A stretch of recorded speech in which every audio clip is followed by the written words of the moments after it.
More of these vessels were built as we moved through the Vietnam campaign.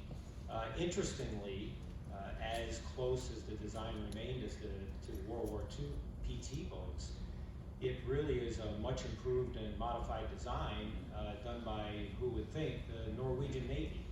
The Norwegians took the design of the World War II PT boat, improved it during the 50s, and really became quite a capable design that the US adopted and then built more of during the 60s.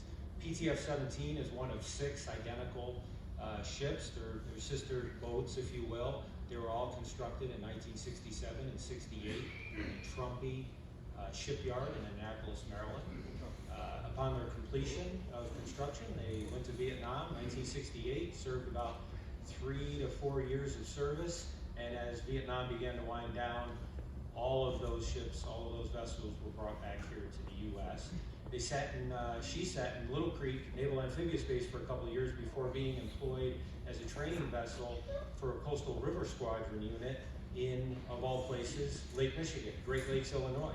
So it lived and operated for a few years on Lake Michigan before being returned. When that unit was decommissioned, it returned to Naval Base, Little Creek, for another couple of years storage.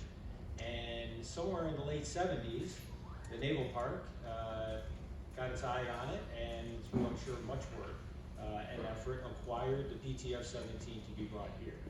So she was finally brought up here on an LST, the USS Fairfax County, in 1979, and the boat has been here ever since.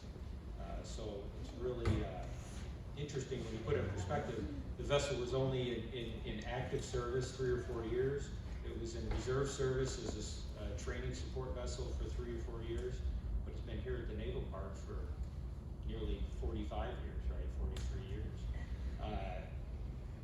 Mother Nature was not kind to a wooden vessel sitting in Buffalo, New York for 45 years, or nearly 43 years.